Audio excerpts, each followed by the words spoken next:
It's David Knight. The Russians hacked the election. So we keep hearing.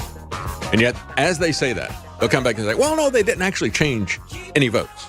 Don't lose confidence in this electoral system that we have. By all means, you should be afraid of the Russians. You shouldn't have any confidence in the information. No, don't even read it, the information that came from the DNC. But don't lose confidence in the election. Let's talk about this. Politico had a story on Friday. Election meddling bill would curb the president's power. This is a warning from Rand Paul and also from Mike Pompeo, Secretary of State, concerned about this. Rand Paul says this takes power from the president and gives it to the Director of National Intelligence. Oh, we can trust him, can't we? Like James Clapper was DNI. The bill is known as the Deter Act. It was backed by Marco Rubio and a Democrat, Chris Van Hollen of Maryland. It would bar foreign governments from buying ads to influence U.S. elections. Of course, that would only be on social media. They're still going to have their K Street representatives and so forth. People like Podesta, who has been given legal immunity. They're going to use Podesta and a guy who went on to work for Bernie Sanders, all these K Street lobbyists. You're talking about selective persecution, selective prosecution as well. They're going to use the guys who managed the campaign, the former lobbyists who managed the campaign for Hillary Clinton, the former lobbyists who managed the campaign for Bernie Sanders. They're going to give them immunity so they can testify against the former campaign manager for President Trump, Manafort. Didn't fill out some paperwork, they said. Oh, yeah, just say, hey, I'm an undocumented lobbyist. Give me a pass. We don't care about paperwork. We don't need no stinking paperwork. We don't need no stinking badges, right? But it's one set of rules for them and another set of rules for everybody else. They said it would also give the Director of National Intelligence the power to deploy, listen to this, national security tools like sanctions if they assert that somebody had interfered in the election by exercising free speech. Without having seen the legislation, I don't think it's a good idea, said Mike Pompeo, Secretary of State, after the hearing last Wednesday. Paul said the definition of who might be meddling in an election in our country is not limited to Russia, you think? It might be China, huh? It might be the Saudis, huh? It might even be people like the UK or Germany that have NATO interess or European Union interests. It might be the Japanese, who knows? It's not limited to Russia, but they just come out, Russia, Russia, Russia. He said it could also include even allies spending money on social media somehow in our country, like the UK, like the EU, like Germany. Paul went on to say, it doesn't seem to differentiate between social media and between actually hacking into our electoral system and changing thousands of votes. See, they want to blur that distinction. That's why they say, oh, it was hacked. But then they say, no, votes were actually changed.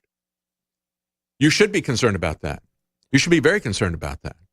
You have to remember, the Pentagon was hacked. We had tens of millions of employee files and personal information that was stolen. The CIA was hacked. The NSA was hacked. Vault 7 was taken out. Both the instruction manuals and the actual code. So if the Pentagon, the CIA, the NSA, if they can't protect their data, do you think they can protect the election data? Do you think they can keep that from being hacked? I've talked about how the Chinese hacked the FDIC that controls all and monitors all the banks so they can see the financial status of all these. They're engaged in economic espionage. Very, very dangerous stuff. We've also had the Federal Reserve hacked, all their minutes taken. All this stuff is out there. Look at this, even LifeLock. This is a company that was set up to protect your identity from being hacked. They got hacked. And guess what got lost? Your identity. See, this is the way it always runs. They set these devices up to provide us with safety and security. And then those very things, just like LifeLock. You say, I'm concerned somebody's going to hack my identity online, so I'll give this information to LifeLock. And so then they hack it from LifeLock. Why would they go there? Kind of like the bank robbers say, why do you rob banks? Well, that's where the money is. Why would you go hack LifeLock in the Pentagon? Well, that's where the information is. And the FDIC and the Federal Reserve and so on and so on. Welcome back. I'm David Knight. We're going to be talking to Steve Milloy. We talked to him a few weeks ago. about some EPA regulations. And again, it goes beyond the EPA regulations. It shows us how regulations are used to advantage one company over another, or one industry or another. In this case, it's one company over another. He found some EPA emails that expose collusion between a manufacturer for trucks and some people who are refurbishing trucks, and we've now had a change in that story. We want to give you an update on that. And so Stephen Milloy is going to be joining us in the next segment, I think, or is he coming at the bottom of the hour? Let's see. He's going to be in the next segment. I want to continue talking about what I was saying. You know, when we talk about Julian Assange, they come after him. They say, look at this. The Russians hacked into the DNC and so forth, and they didn't. It was a red herring. They didn't want you to read the information, so they invented this tale about Russians hacking the information. I trust William Binney. I don't trust CrowdStrike, the people who were hired by Hillary Clinton. I don't trust the FBI or the so-called 17 intelligence agencies, which was an invention of Hillary Clinton. It was Hillary Clinton that said there's 17 intelligence agencies. That was later parroted by Director of National Intelligence James Clapper, the liar. And then when he got under oath, instead of committing perjury a second time, because, he'd already told us that they weren't listening to us, and then he got busted with Ed Snowden's leaks. Instead of committing perjury a second time and testing that, he said that, no, it wasn't 17. It was, 3 guys that were representatives of the NSA, the CIA, and the FBI in my office, and I presented the information to them, and they agreed with me. You think they're not going to agree with him? I mean, they didn't do any investigation. They were turned away at the door of the DNC. They said, these are not the servers you're looking for. They said, yes, these are not the servers we're looking for. Using those old DNC Jedi mind tricks on everybody. Well, now we've got another case of this, I think. We have Claire McCaskill, who is up for re-election, and she has been pointed out by many people as the most vulnerable Democrat trying to retain her seat as a senator. She's running in Missouri, which went very heavily for President Trump last time. And so now she is saying the Russians came after me, and I was hacked by the Russians. See, that makes me a good guy because the Russians don't like me. And I was a victim of their espionage. Me too.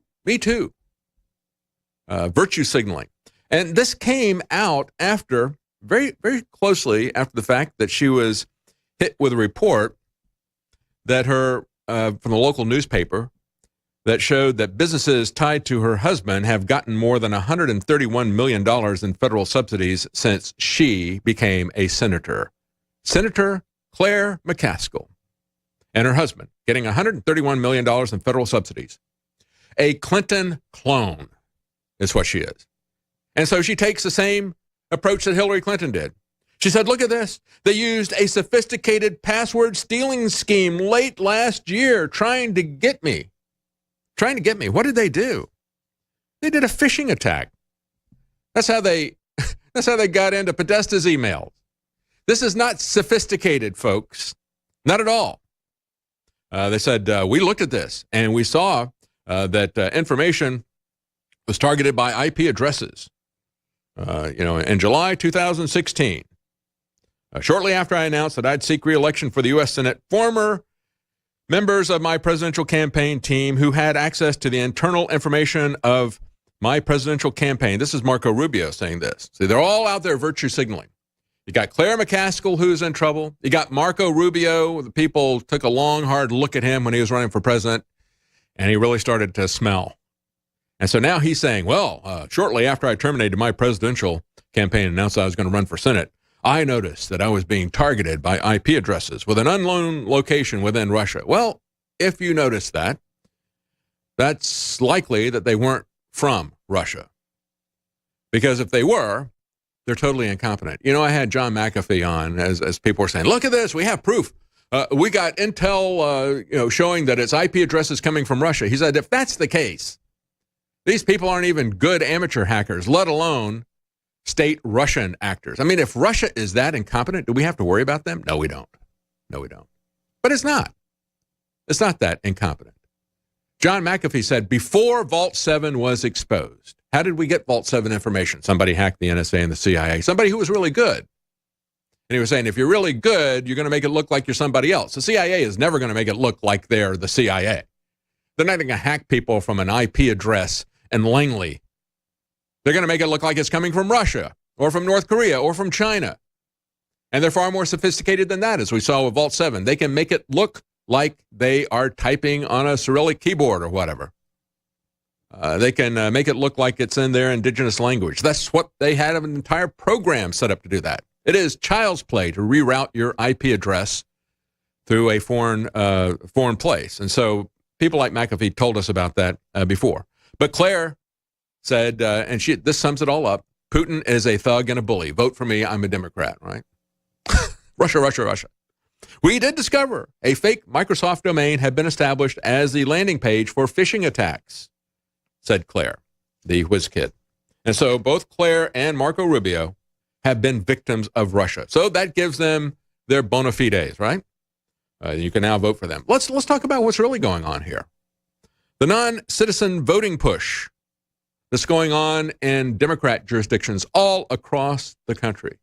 That's the real hacking of the election, folks. That and the electronic voting machines that are quite vulnerable. As I said before, if they can hack the FDIC, the Federal Reserve, the Pentagon, the NSA, the CIA, you think they can hack our election systems? Now, with all this talk about the Russians trying to get into state boards of elections, it was the Homeland Security site that was so amateurish that they didn't try to hide their IP address when they tried to hack into state boards of elections. They were able to trace it back, the people at the state level. And then they come back and they say, oh, well, it was Russians. Maybe they gotten a little bit more sophisticated in Washington with this. So as Washington Times points out, forget the Russian government, forget foreign nationals are increasingly gaining the ability to influence American elections more directly. They're being granted the right to vote. And this came after I said, a couple of weeks ago, I said, let's just give Russians the right to vote. If we're going to bring people in, let foreign citizens who are criminally trespassing in our country, demanding that we give their children free education, if we're going to let them vote in the school board elections in San Francisco, if we're going to let them vote in presidential elections and so forth, why not just let the Russians vote? Just open it up. I said months ago when I watched the excellent Gary Oldman video about Winston Churchill, I said the Nazis didn't have to do the Blitzkrieg. They didn't have to have the Battle of Britain. They didn't need to worry about trying to cross the English Channel. Just come over one by one. They get enough guys in there. They can participate in the next election, and instead of electing Churchill, they can elect a Quisling. No problem. It's an invasion. And why are we allowing these people to vote in our elections? Let's just give it to the Russians. The Russians aren't asking us to educate their children. That's the foreign citizens who have thumbed their noses at our borders. Here is what this really looks like, though, folks. A Chicago mayoral candidate handing out stacks of cash to voters. This is the perfect picture of Democrat Party politics. This is the perfect picture of their immigration policy. This guy that took a picture of, he goes to a Chicago church. It's a black church in Chicago. And somebody took a picture of it, put it up on Twitter. He's going to a place that is rife with crime and poverty.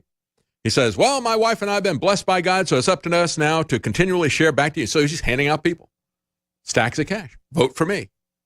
He handed out $300,000 to 2,000 people. This is a this is a dog bites man story, because typically the Democrats are handing out your money to buy votes. Typically what he's doing is handing out stacks of cash to foreign citizens, telling them to vote for him or to people who are on welfare. And of course, there's no collusion in this, even if he does good stuff for them, as long as they say it's not a quid pro quo. They don't have to vote for him, right? So that's his get out of jail card. Stay with us. Be right back. Welcome back. I'm David Knight, and we're going to be talking to Steve Milloy. His website is junkscience.com. You can also find him on Twitter at junkscience. Steve has been a great researcher in terms of finding junk science that has been used for junk regulation. But the regulation, unfortunately, has real-life effect on a lot of people.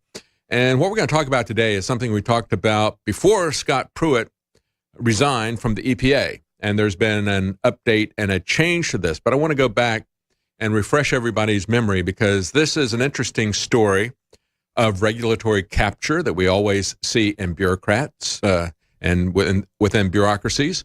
It also tells us something about corruption and collusion that bureaucracies are frequently involved in. And I want to get a read from Steve as to where he thinks the EPA is now after Steve Pruitt. Is it changing? So, Steve, thank you for joining us. And let's talk a little bit about this glider truck kit thing. And this is a term that most people don't understand. Just real simply, glider trucks, as Steve explained last time he was here, is refurbishing the engine on the big 18-wheel trucks that you see on the highway and so forth. The new truck manufacturers don't want this. Tell us what happened before. Just give us a quick refresher of what happened, the corporate collusion between Volvo and the EPA. Give us because you found the emails that exposed this information. In 2016, there was a rulemaking to regulate greenhouse gases out of trucks. Volvo and the new truck industry lobbied the Obama EPA to include glider trucks. Glider trucks are these, as you described, basically used trucks, refurbished engines, new cabs, to include them in the rulemaking. And of course, the Obama administration happily obliged, big business in this respect, and put out of business the glider truck industry, which supports 22,000 jobs nationwide, really for no reason. So along comes the Trump administration. Trump administration proposes to repeal the Obama rule, putting the glider truck industry out of business, and everything is going along swimmingly until the swamp hits, and collusion and corruption between Obama EPA staff holdovers and the new truck industry like Volvo, Engine Manufacturers Association, the whole new truck swamp in D.C. colluded with Obama EPA staff to bollocks up the Trump effort to repeal the Obama glider rule. Now, where we are is that EPA has been trying to give regulatory relief to the glider truck industry, most recently through a letter saying that they're basically not going to enforce the Obama rule until they have a chance to repeal the rule. And, but of course, environmentalists and state allies like California, New York, of the new truck industry went to court, stopped the no action letter. So, it's this terrible situation where, this totally American, a great American business is being destroyed. Thousands of jobs are being lost. And really because of criminal activity. And I don't say that lightly, criminal activity between the new truck industry and Obama EPA staff. And I want to get to what you found in the emails, but in general, we're seeing the same type of thing happen, which is why we have no new car companies that come out and compete with the big three, because the big three, or maybe the big two now, since Obama gave Chrysler to Fiat, but nevertheless, they've had a history of pushing regulations so that nobody can come up with a new car company because it is so, they add safety regulations or emission regulations or whatever to make it impossible for people to do. When they come up with a new engine, it now takes several of these established car giants to pool their resources to come up with a new engine because they have upped the emission standards so much. But it keeps them in business. It keeps away the competition, so they like that. That's one of the reasons why we got this guy struggling to make a little three-wheel car called the Elio out of Louisiana, because with a three-wheel car, he can escape the regulations that they put on automobiles, okay? So it's one of the reasons why we got everybody driving SUVs and trucks, because they have a different standard of emission for them than they do, and fuel economy than they do for automobiles. So it skews things in different directions, and it keeps competition away. And so in the trucking industry, they wanted to make sure that these people who were efficiently refurbishing existing engines and existing trucks would not be competition to there's a little three-wheeled Elio there. Again, he has to maintain the pretense that this is not really a car. It's only got three wheels, so I can escape these regulations. And there's still, it's almost impossible for him. I don't know if he's going to be able to make it or not, because it is very capital intensive. But this is the way they keep competition out. And it's not just in the automobile industry. This is something that happens everywhere. It happens in local restaurants where they come in and lobby people to say, we want to have all these different health regulations. And they do that so that it makes it difficult for people to open up restaurants against them. So this is a long-standing pattern, but especially in automotive stuff. So you've got this truck company that's able to do this. You found collusion between the EPA and Volvo because the EPA was using test data from Volvo and rigging the test. Tell us a little bit about that. Right. So the new truck industry is desperate to stop the glider industry, not only because of the competition, but also because the glider industry, these used trucks, they're as clean as new trucks, even though new trucks cost 25% more. Okay. Yeah. So what Volvo and the new truck industry did was collude with EPA staff to come up with this bogus emissions test where Volvo is supplying trucks to EPA to test. They're using the wrong kind of fuel. They're running the engines with the check engine light on. God knows what Volvo did to the trucks before they were tested. And they come out of this test with the moniker super polluting trucks, which is total nonsense. And to this day, anytime you read a news article, they're always referred to as super polluting trucks because of this bogus test where Volvo supplied basically broken trucks to EPA to test. And they did the test secretly without the approval of EPA Administrator Scott Pruitt. They released the results privately to Volvo and the new truck industry so they could wave it around at a public hearing about the repeal of the rule. This is total criminal activity, total abuse of government. It doesn't get any worse than this.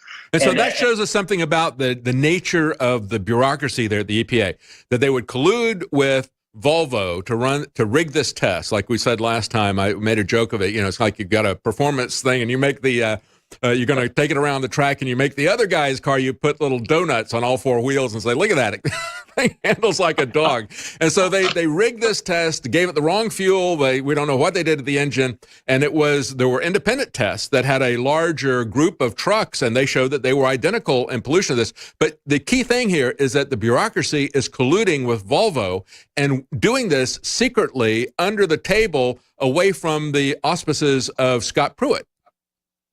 Right, and it's really they have reached their tentacles out to the Department of Transportation, to the Office of Management and Budget, and Republicans are terrible on environmental issues. Really don't understand anything.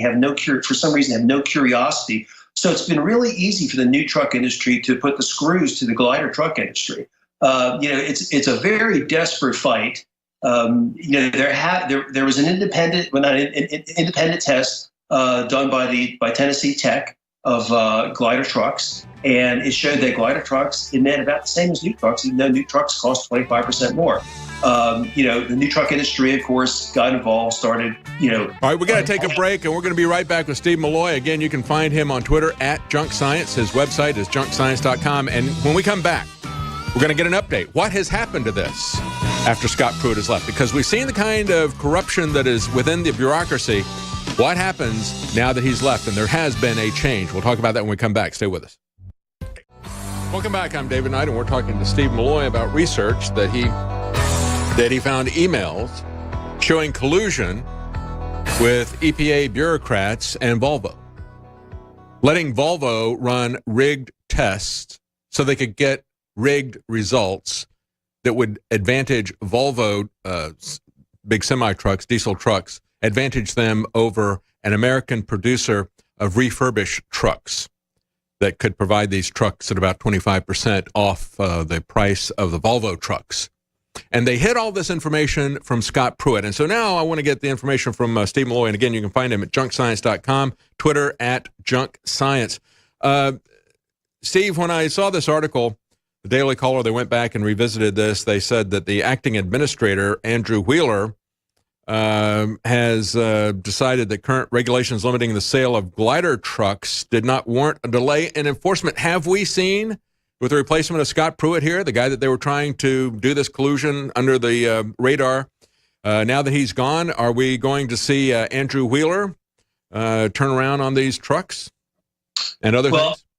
As I understand it, and I'm hoping that Andrew Wheeler goes through with this, the Obama rule will be repealed. That's what I understand. Now they gave this the glider industry this no action letter, and they pulled it back because they got sued by states and environmental groups, and just to get rid of the lawsuit, they withdrew the letter, and they're going to go ahead and repeal the rule. Now, I say I hope this happens, but I don't really know. There's only really a handful of Trump appointees at EPA. And I guess that's why I was asking this question. I wanted to get you back on, see if you had a read for this as to, what direction is the EPA going to go now after Scott Pruitt? Because Scott Pruitt had really been following the policies that we wanted President Trump to do, which was to get rid of policies that were not focused on pollution, but were focused on an agenda to shut down one business versus another or one industry versus another. And President Trump said he's a killer.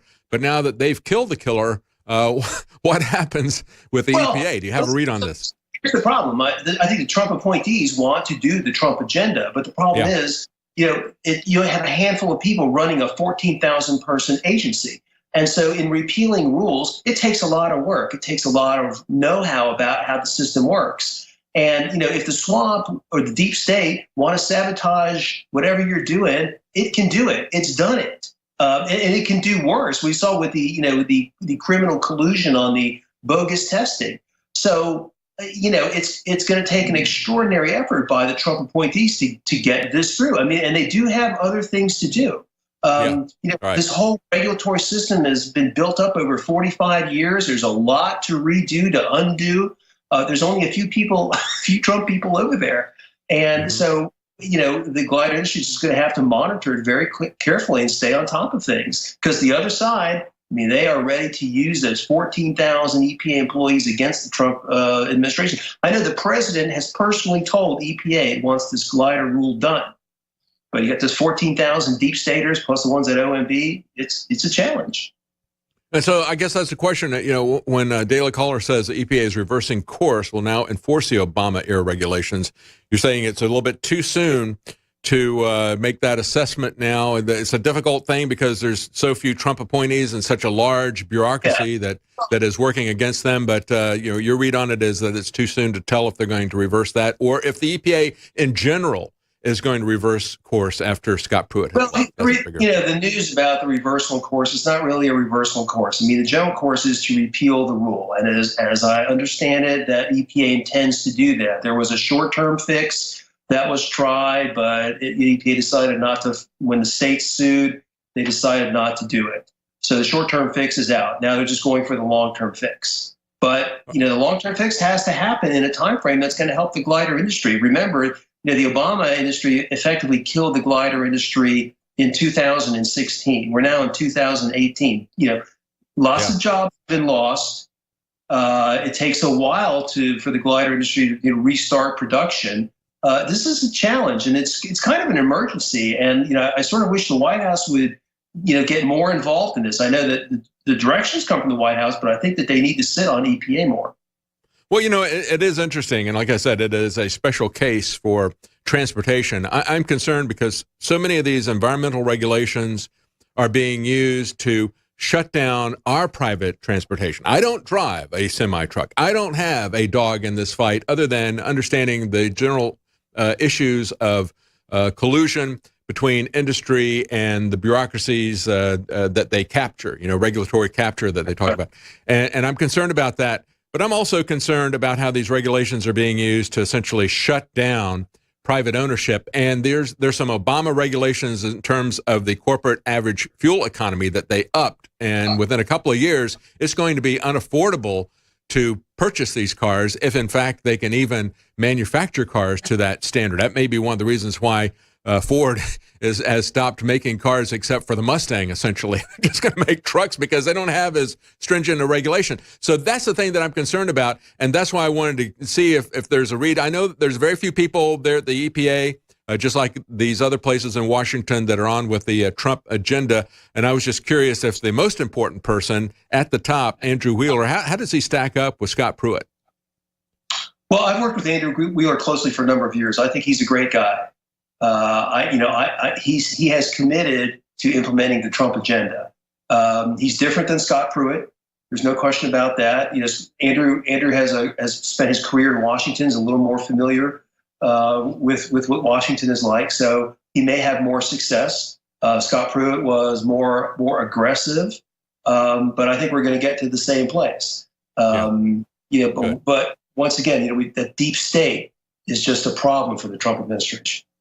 All right. Well, we'll have to wait and see. Again, Scott Pruitt was a guy who has Attorney General of Oklahoma had sued the EPA many, many times before he became director of the EPA. Hopefully things will continue in that direction. Thank you so much for the update, Steve Milloy. Again, you can find him at junkscience.com. His Twitter is junkscience, is his Twitter handle. Thank you so much, Steve. Appreciate that. Thanks. Let's talk a little bit about what's going to happen with the wall.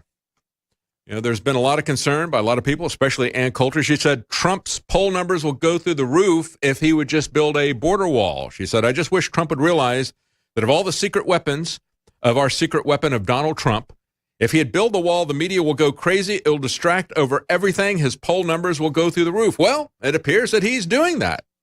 On the same day that that came out, that she made those comments, President Trump was threatening to shut down the government unless Congress passes legislation that would fund his wall with Mexico. He said, I'd be willing to shut down the government if the Democrats do not give us the votes for border security, which includes the wall. We must get rid of the lottery. We must get rid of catch and release, etc. Finally go to the system of immigration based on merit. Many of these people are just using children for their own sinister purposes. And, of course, that is very true. One of the things that they've done at the border is to institute the DNA test. And they found that a lot of these people who were claiming to be parents really were not parents. They've even found that some of the people were using their own children to mask other children to do human trafficking.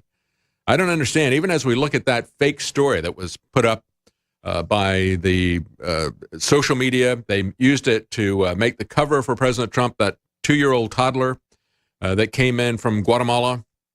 They photoshopped the toddler out. They photoshopped the toddler away from the mother. The mother had not been separated from the toddler in that particular case, but they photoshopped the toddler away, and then they show President Trump looking at him. He's looking up and crying at President Trump, and Trump is looking down at him in a cruel way. That was completely a made-up story by Time Magazine. There you can see it right there. Completely made up. It was a mother who took the toddler away from the father, who had a good job, a good enough job that she could afford to pay $5,000 to child traffickers. He said, I would never do that myself. It's too dangerous. Couldn't believe that she would endanger her own child, his child, to do that. Would pay these people $5,000, these traffickers, to get them across. And now we've got the Koch brothers. We're going to talk about this when we come back. The Koch heads, the heads of the Koch industry and the Koch political machine are now out there saying they might support Democrats. Guess what? They always have. Welcome back. We have one more segment. I'd like to talk about what's going on with the Koch brothers. A lot of people are thinking, what's going on? I mean, these people are conservatives or libertarian. No, they're not. They're open border, open trade. And again, that's not free trade. That's open trade. That's not the free crossing of borders and so forth. That is, as Peter Thiel pointed out last week, an honest assessment in a speech, a very long speech that he gave to some college students. He said, the theory is great, but the reality doesn't match the theory. And the reality about the Koch brothers doesn't match the theory that they are for limited government or for any Republican principles. They are part of the deep state. They've been funding Democrats and Republicans for quite some time on both sides of the aisle to get the kind of policies that advantage them. It's just like what we saw with Volvo, right? Volvo working with the EPA to try to shut down their competition. That's what the Koch brothers are doing. It's just on a larger scale. Now, before we get into that, I just want to remind you the products that we sell at InfoWarsStore.com. We have some new products, a line of fish oil products. We have the Ultimate Fish Oil, the Ultimate Krill Oil, and a product called Honor Roll. All three of those are new fish oil supplements. You can get them individually at 25% off as part of the introductory price, or you can get all three of them together at 40% off.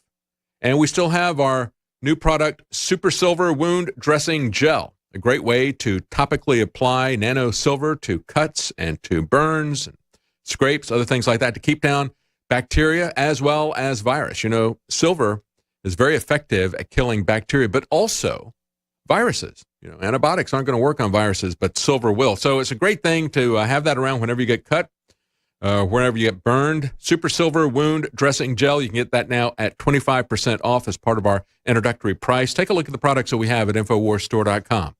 That's what funds this program, and we really do appreciate your support.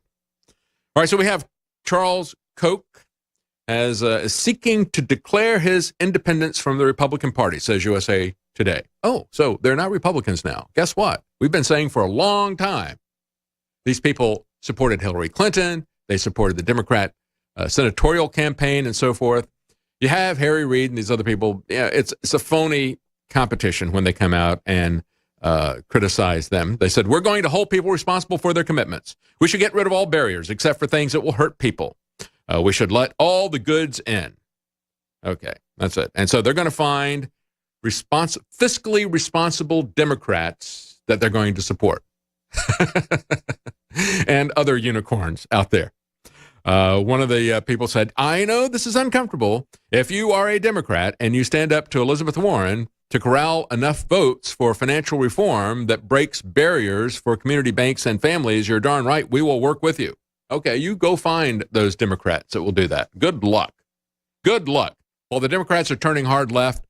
So are the Koch brothers, quite frankly, openly doing this, saying we're happy to back Democrats who share our policy goals. Of course, because they are globalists. And to a large extent, they're socialist in that respect. They have always been never Trump on that. Remember, it was Peter Thiel I talked about last week. He said that the reality doesn't match the theory. The reality of open borders, the reality of open trade doesn't match that. We've had 25 years of free trade, NAFTA. Look at how that's worked out for us. Look at how these other things have worked out with China. We've had that for about 40 years. We have had the open border policy for a long time. We were going to get that fixed in the mid-1980s with Ronald Reagan. They're going to give amnesty to people who had thumbed their noses at the law. And even when they offered it, there was only about a third of the people who even bothered to go through the paperwork even then. They didn't care. They know that they can get whatever they want without filing any paperwork. And so they didn't even care at that point. But Peter Thiel said that being in Silicon Valley is like being in North Korea. Well, I would just disagree with him on one thing. It isn't just Silicon Valley. Yes, I know that amongst those people it is even worse. However, this is happening everywhere because Silicon Valley are the same people that are imposing these kinds of speech codes, not just on Peter Thiel, but they want to impose them on you and I. If you're on Facebook, if you're on Twitter, Silicon Valley is going to be doing the same stuff to you on those platforms that they do to Peter Thiel in the cocktail parties. He says if you get to unanimity, if you get to 99-1, you're not getting closer to the truth. You're getting closer to something like North Korea or a totalitarian one-party state. It's certainly in a lot of the context that we find ourselves in. What's very odd, said Peter Thiel, is that we're living in something where the politics is this overwhelmingly one-sided, and it's not an indicator that people have figured out the truth. It's an indicator that there's an incredible amount of political correctness, and people can't talk about the truth. That's one of the things he said when he addressed them. He said, tell me one thing that you know is true that the vast majority of the people don't believe. That's how we move forward. That's how science moves forward. All the big leaps in science have come when people have debunked the conventional wisdom. Always that way. But now going back to the Koch brothers, remember it was just back a couple of years ago when we had the election and people were saying, hey, these guys are Democrats. They're going to give money to Hillary Clinton and so forth. They said, this is blood libel. Blood libel. The idea that Christian children, that their blood was used by Jews who murdered Christians. That was the old term, blood libel. So I don't know why these guys know.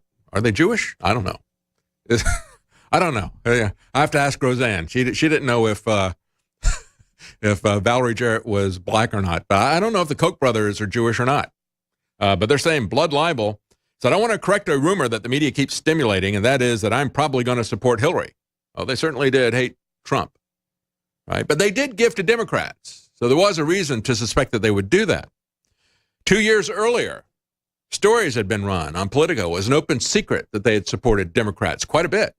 These guys who now are declaring their independence from the Republican Party, according to USA Today, the Koch brothers, as back in 2014, 4 years ago, Politico saying, well, they've also given money throughout the years to Democratic causes and to candidates. Mark Pryor, Mary Landrieu, Chuck Schumer. Say the donations from Koch Industries, their PAC, or the Koch PAC, include nearly $200,000. This is as of 2014. Nearly $200,000 to Democrat candidates and committees as recently as 2010, including $30,000 given to the Democrat Senatorial Campaign Committee.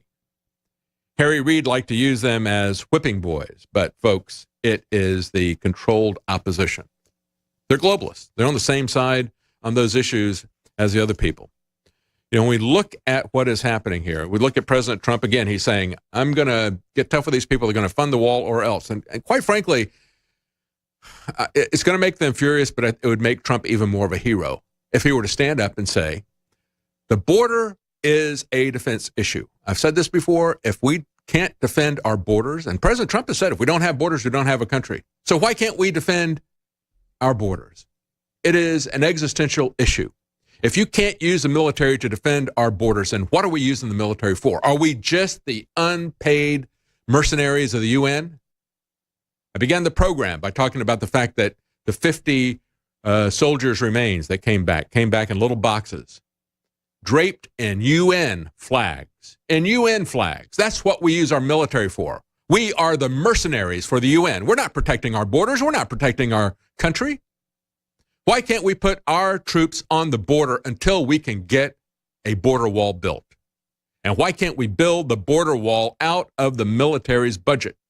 President Trump has said, all right, we're going to take these families instead of separating them until we can identify and make sure that these adults really are the parents of the kids as they claim. We're going to put them on a military base. We'll house them together, but we'll put them on a military base.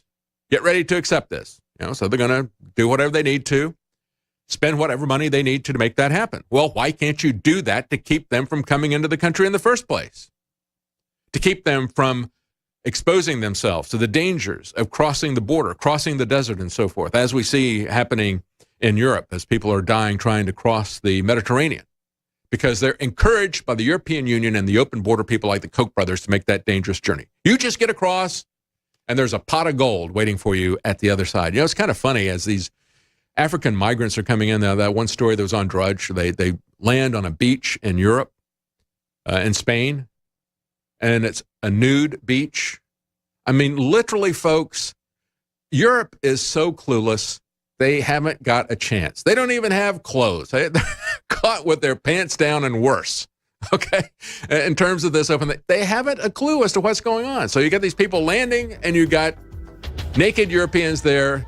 Folks, the emperor has no clothes, and neither do the minions who are buying into this open border policy. It is insane. President Trump can say that Mexico needs to pay for it. He can say the Democrats need to approve it, but President Trump has the authority. He has the duty to protect our borders with the military, to build that wall out of the military budget. That's it for our program. Thank you for listening.